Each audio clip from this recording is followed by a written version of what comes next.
Your mentors, they're very, very helpful. One thing that I was fascinated with when I moved to the US is that people are always available to help, always available to help. All you got to do is ask. Don't feel shy. Don't feel that you're cold reaching out to a random person and he'll ignore you. People talk. People like to help and pay it forward. One of the biggest things that I learned from my mentors when I went back to them and said, "Hey, thank you for helping me out, and what can I do for you now that I sold my company? Can I make you whole in the process?" They told me three words which have stuck with me, which is pay it forward, and that's what I try to do.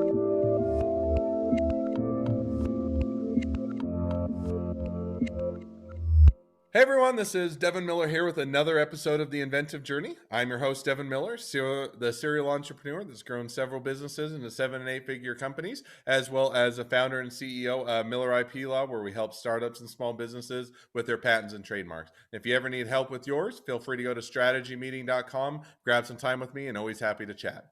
Now, today we have another great guest on the podcast, Katyal. Katyal? Close enough. I told him I was going to mess up the name, and I did my best. But to give you a bit of an introduction to Deep, graduated from college in software engineering. While he was in school, he did some internships. I think it was for Samsung, and then moved to Korea. Came up with a business Swipe that became interested. Moved back to Seattle, worked on Swipe. Swipe got acquired and was looking to start something new. Decided on the new business was to do a bit of, I think, keyword data and voice data to determine what to advertise to people. Did that for a shorter period of time. Left there, went to a bigger company, an ad and marketing company, and then ventured back out on his own, or I guess a little bit of consulting for Qualcomm and also some other things, but ventured back out on his own and is doing his own thing. And that's kind of where brings us to where we're at today. And with that much as an introduction, welcome onto the podcast. Thank you, Devin. Pleasure to be here. So I gave the 30-second real quick brief run through of your journey, which never does it justice. So why don't we go back in time? Tell us a little bit about college, graduating software engineer, and how your journey got going. Yeah, yeah, absolutely. Happy to. I grew up in India and went to school there, did my engineering over there. Hmm. And I've always been sort of, since I was super young, had been interested in computers, software. So engineering was a natural path for me Hmm. to understand what was going on. And while I was in school, I interned for Microsoft and IBM. And at Microsoft, I led a community developer community, essentially called Microsoft Developer Program. Helped students get free access to software, free access to education in Microsoft technologies, and that Hmm. was really, really fun. Hmm. At IBM, I worked on an autonomous computing project, which was way ahead of its time back in the day. It was trying to fix problems before they exist. But it got me more and more excited about how people were thinking about software at that point in time. And because this was 2007, there Hmm. was still that weird craze of what a smartphone is. Apple hadn't really come up with the iPhone then, but I was very interested in how mobiles could change fundamentally the way people work. So I ended up joining Samsung Electronics in South Korea to sort Hmm. of help with that effort. Worked on developing a Linux-based smartphone on a platform called Migo back in the day. These days it's called Tizen. Hmm. And then eventually, when Android came out, we decided to merge those two together, take the best of each platforms, and now it is the Samsung default platform. Okay. Um, while I was at Samsung, I met a few of the founders of actually the company Swipe, which is a keyboard on Android phones that you instead of typing, you move your fingers across to form a pattern and input data that way. And that motivated me to move to Seattle, which was quite fascinating because I had no plans of essentially moving countries, but I just ended up here. I still remember November 22nd, 2010. It was a very cold day. It had snowed and had never been in the snow before. So for me, it was a whole experience. It was So funny. so did you like just as a complete aside, was snow, there's once the novelty of snow wear off, do you like snow now or do you hate it? I love snow, but that day was a bad experience because I decided to walk, given that I had no idea how the city worked. And because it Hmm. was my first day and I was 25, I was trying to make a good impression. So I was dressed up in a suit and formal shoes. Bad idea in the snow. But that being Oh, said, fun. it was definitely one of those experiences. Ironically enough, when I did reach the office after hurting my feet, I got to know that no one was there because everyone was working from home. So it snowed. You walked in the snow anyway. You got drenched and soaked, and then you got to the office and you had to go back home. Pretty much, pretty much. Well, So that welcome to snow. So we actually just it's snowing outside now as I look out the window. So I'm in Utah, so we're starting to. It's been a slow winter, but we're starting to get snow. I love snow, other than I don't like to drive in it and I don't like to shovel it. But otherwise, it's a great thing. it is a beautiful thing. Absolutely. So you decided, okay, backing up just one question. So you're working with Samsung, that's certainly a big company, world renowned, has a lot of products, you get to work on what sounded like some cool technology there. Mhm. So what made you kind of decide, hey, I'm going to switch from Samsung, I'm going to go work at Swipe, which is a lesser known, more of a startup, and I'm going to change that into my career field? Was that, hey, I don't, I want to do something different. I'm ready for a change. I want to move to the States and this is my opportunity. Is it, hey, I just want to try something different? Kind of what was that? What made or prompted that change in the career? That's a great question. That's a brilliant question. So for that, let me back up a little and tell you what Swipe actually was supposed to do. So everyone knows Swipe as this wonderful keyboard that changed the way people talk about keyboards, but Mm, that was not what Swipe was designed to do. mm, Swipe was designed to help people who are paraplegic, who can't move their hands and legs, who can't communicate with computers by putting a silver dot on top of their forehead and then having a camera track the head movement to create a pattern so that they can communicate with the device.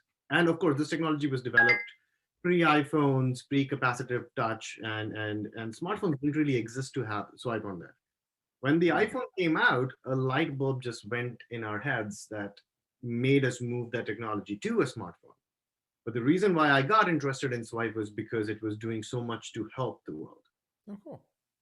So you got interested in Swipe and you said, hey, this is a cool technology, it can have impact for the better. Yep, And I decided, okay, well, Samsung's been a great experience. I want to do something different. I want to go work on technology that's exciting, cool, and has that positive impact. Is that about right?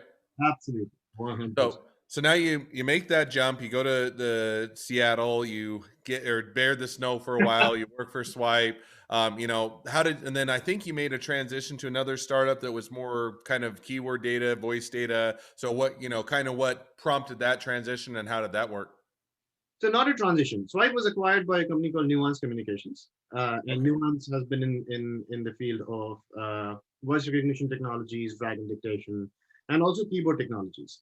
So ironically, the funny thing is, Cliff Fischler, who actually invented the original T9 dictionary, sold it to Nuance, retired, came back, started Swipe, and sold it back to Nuance. At Nuance, a couple of us were pulled aside to work on innovative new projects. So there was an innovation team of sorts that was created between the previous CEO of Swipe, Mike McSherry, Sundar Balasubramaniam, who was the head of product, and myself. And we started this division with two products, which was a using keyboard data, voice data input to understand user behavior for precise ad targeting. Hmm. And the second product was using conversational communication between an ad unit to give people a more personalized ad experience. So an example would be if you're looking at a car ad on your phone or your desktop, you just look at a car and then you click on it. But instead of that, you could talk to it and say, "What's your mileage? What would be my potential APR? Could you book me an appointment?" Hmm.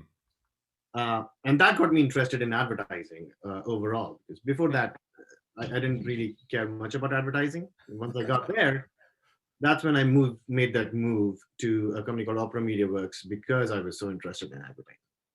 So no, and I think that makes sense. So kind of you Swipe got acquired, you worked on that and say, no, this is interesting technology in and of itself. But then even with regards to advertising and more specifically said, oh, this is an interesting industry, find it fun. And then so now I'm going to make that switch and kind of more focus on advertising marketing company and go get that experience because that's where your interest lies. So you made that transition. Now that was a bigger, if I remember when we talked about bigger advertising or bigger marketing company that you switched over to. Yes, it was the third largest, fourth largest, I would say, advertising company back in 2014 when I joined it. Hmm. After Facebook, Snapchat, Google, and it was trying to change the way that people thought about advertising, automating it. So while I was there, we acquired around 11 companies that we brought together, and I led the global product for 10 out of those 11 companies to sort of bring everything together, bring up the revenue from X to 6X or 7X, Mm, which is when I realized how inefficient the whole advertising ecosystem was, and hmm. I wanted to fix it.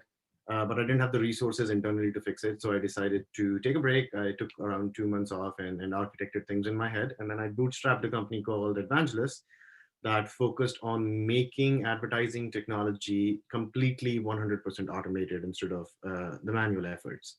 Bootstrapped the company Mm, from zero to around million and a half to $1 million a month in revenue in 2 years, mm. uh, and then merged with the public company to bring it to greater heights. And that's where I am right now, as the CEO of the Advanced List division of the public company Mobiquity.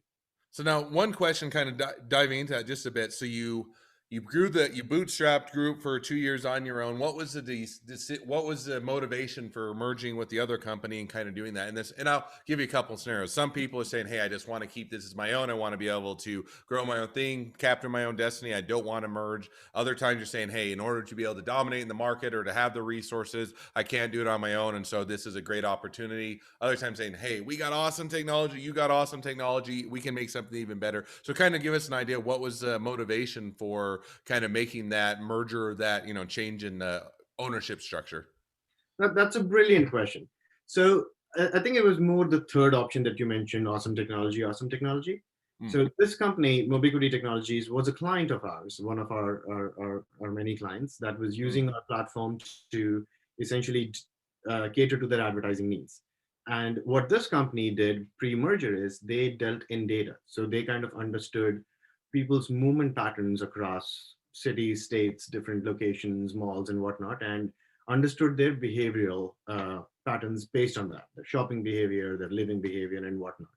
And that's the piece that we missed. We had built an execution technology that would get data signals, make AI-based decisions, and execute on something, but we did not have the core data. We always bought data from other sources to make this happen. So it was a marriage made in heaven that said, okay, we have the execution technology, you have the data, makes sense to bring it together and offer it as a unified product rather than all over the place.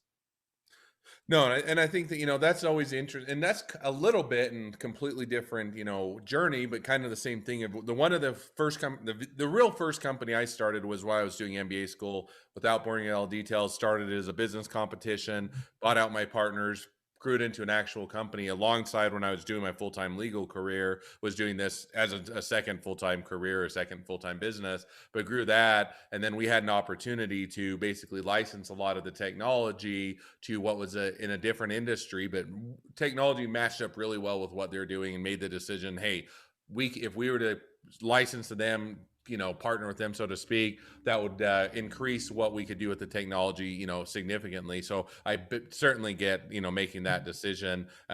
So now, as you made that decision, and when did the merger take place, or when did you make that or change?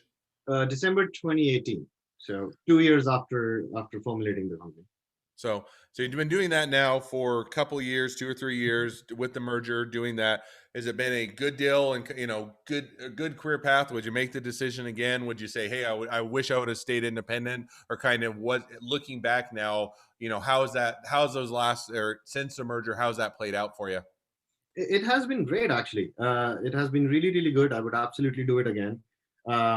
It brought people to the table that I could learn a lot from, which was incredible based on their years and years of experience. I had never been exposed to the public market, so this was a great learning opportunity for me on how public company versus private company works, how VC funding as opposed to public funding works, and the combination of the product has certainly created value. So, you know, it's as we say in software, it's never 1 plus 1 is equal to 2 when you're merging two software companies together. If one and one make 5 or 10 or 20, it makes all the more sense for it. So it definitely has been amazing, and the fact that we couldn't get a ton of resources without raising funding when we were independent, given that it was bootstrapped, it has also helped scale things faster with the availability of certain resources. No, and I think and that sounds like it was a great decision. It's fun, it can either work out well and it can work out terrible, right? Some Of course. mergers you don't, the technology doesn't match, people don't match, Right. everything else. And other times you're saying, hey, this is really fun. I can work with a lot of like really exciting people. It can build the company, and it's probably a lot of my same experience when we've done with the other company that did some licensing with. It's been a great experience. So Yep. now, as you're looking kind of towards the future, say in the next 6 to 12 months, where does that look like for you? Where do you think you're headed, and kind of how does that play out? So I've always been interested in how to help the world, right? Which is the whole reason why I was telling you I joined Swipe in the first place. The fact that it became a software company was a different story altogether. So I'm in the process of exploring certain uh, products in the medical field that kind of help bring the costs down quite a bit. And right now I'm not in a position to share internal details and then what the company is all about, but it is Sure. in the field of medicine. It's with one singular goal: how to bring the costs down that people eventually pay out of their own pockets. And it's in the field of figuring out how sterilization processes would work, how perioperative procedures would work, and how equipment tracking would work at a very optimal level.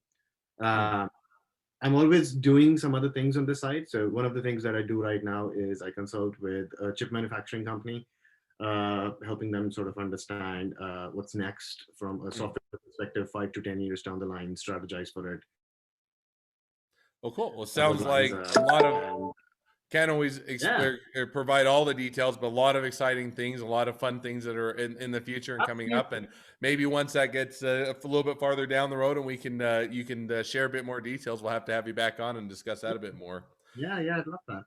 So now, as we kind of bring the journey up until today, and even looking a bit in the future, a good transition is to now ask the two questions I always ask at the end of the podcast. So the first question I always ask is, along your journey, what was your worst business decision you ever made, and what did you learn from it? Um, everyone makes weird decisions. I think the worst decision that I made as part of Evangelist was not raising money. Uh, Mm. and it was a very calculated decision because, unfortunately, as fun as raising money sounds, it is a full time job. So my options were very clear: either I run the company or I raise money, and I chose to run the company instead of raising money. But I believe raising money could have uh, spearheaded us faster. We could have uh, gotten more market traction faster, and maybe it would have been a bigger enterprise. Um, Mm. I don't regret it. Would I do it again? Possibly not. I'll possibly go raise money the next time Mm. around. Yeah, that one's always a hard one, and to raise money, to not raise money, in the sense that if you don't raise money, sometimes the company never gets anywhere. You don't ever, it doesn't take off, it doesn't perform, or you never get off the ground. And yet sometimes you're also saying, oh, but if I raise money now, I've got a bit more of handcuffs. I'm not the only, I don't get it. You have other people that are involved in the business, making the decisions, driving it, and so it is always kind of that hard decision to make. And sometimes you look back and say, I made the right one. I kept it all to myself. And other times say, no, I should have taken on the money. It would have had a bigger impact. So definitely get that, or making how that decision is made, and and looking back on it. Yep, yep. Now the second question I'd ask is, so if you're now talking to someone that's just getting into a startup or a small business, what would be the one piece of advice you'd give them? Pick your mentors. They're very, very helpful. One thing that I was fascinated with when I moved to the US is that people are always available to help. Always available to help. All you Hmm. got to do is ask. Don't feel shy. Don't feel that you're cold reaching out to a random person and he'll ignore you. People talk. People like to help and pay it forward. One of the biggest things that I learned from my mentors when I went back to them and said, "Hey, thank you for helping me out, and what can I do for you now that I sold my company? Can I make you whole in the process?" They told me three words which have stuck with me, which is "pay it forward," and that's what I try to do. No, and I think that mentors can. One thing that I didn't appreciate as much, earlier on, was that mentors can have a big impact on business, in the sense Absolutely. that you can, one, leverage things or leverage knowledge that you don't have personally, and or expertise. Two, sometimes if nothing else, there is a lot of up and downs with, doing your startup, doing a small business, and doing those type of things. And the mentors can sometimes just be there to lend an ear, let you know that you're not alone, that they've been through it too, and everybody has those ups and downs. And so I think that, a lot of friends, getting a mentor certainly has that benefit. Well, Agreed. as we wrap up, if people want to find out now more about you, your business, they want to be an investor, they want to be a customer, they want to be an employee, they want to be your next best friend, any or all of the above, what's the best way to reach out, connect up to you, or find out more? Email. Very easy. My email is deep at my last name, katyal.me. So feel free to reach out. I'm always here. All right. Well, I definitely encourage everybody to reach out, connect up with Deep, and find out more, and be certainly keep an eye on him. So now, as we wrap up, thank you for coming on the podcast. For all of you that are listeners, if you want to be a guest on the podcast and you have your own journey to tell, feel free to go to inventiveguest.com and apply to be on the show. If you're a listener, also make sure to click subscribe so you get notifications as all of our awesome episodes come out, as well as leave us a review so new people can find us. Last but not least, if you ever need help with patents or trademarks for your startup or small business, reach out to us at Miller IP Law by just going to strategymeeting.com. We're always here to help. Thank you again, Deep. It's been fun. It's been a pleasure to have you on, and wish you the next leg of your journey even better than the last. Thank you, Devin. It's been a pleasure. Appreciate your time.